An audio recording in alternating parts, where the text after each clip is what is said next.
বিভিন্ন ইসলামী অনুষ্ঠান অর্থাৎ মাহফিলকে কেন্দ্র করে পাড়া মহল্লা এবং বিভিন্ন হাট বাজারে চাঁদা তুলে মাহফিলের আয়োজন করে, এটা ইসলাম কতটুকু সমর্থন করে? ভাইরা আমার, আপনারা করছেন নি? কিরকম করছেন? ফিতা দিয়া?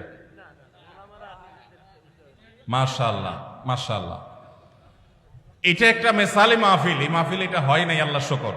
আমাদের যখন আমরা মাহফিল করতাম, এখন তো মাহফিল করি না আমি, যখন আমি মাহফিল করতাম আমার একটা ফর্ম ফিল আপ করতে হইতো। ওখানে 12-13টা শর্ত দেওয়া থাকতো, এর ভিতরে একটা হলো এইটা। আমরা লিখে দিতাম যে এই মাহফিলের টাকা কিভাবে জোগাড় হবে সেটা আমাদেরকে বুঝাতে হবে আগে। এরপরে এই রাস্তাঘাটে গণকালেকশন হবে কিনা এটা আমরা জানতে চাইতাম, যদি হয় সেই মাহফিল আমরা যেতাম না। দেখুন, একটা সময় আমরা যখন মাদ্রাসায় পড়েছি, মাদ্রাসা চালাবার জন্য ওস্তাজদের সাথে আমরাও কালেকশনে বের হয়েছি।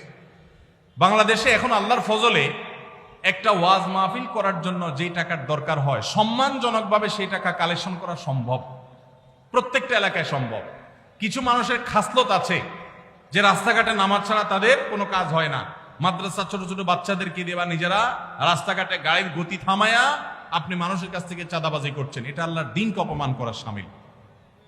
আপনাকে বলে কে লাখ টাকার বক্তা হায়ার করার জন্য? যে বক্তাকে লাখ টাকা না দিলে আসবে না, সেই বক্তার টাকা জোগাড় করার জন্য রাস্তা আল্লাহর দ্বীনকে বেইজ্জত করছেন। এটা দ্বীনের খেদমত নয়, এটা দ্বীনের ক্ষতি করা। আল্লাহ আমাদেরকে বোধোদয় যেন হয় সেই তৌফিক দান করুন। ভাইরা আমার, যতটুকু লোড নিতে পারবেন ততটুকু করবেন। কে বলেছে? আল্লাহ আপনাকে বলেছে যে তুমি একেবারে সবচেয়ে ভাইরাল হুজুর নিয়ে আসো যে লাখ টাকার বান্ডিল ছাড়া যাবে না? কে বলছে?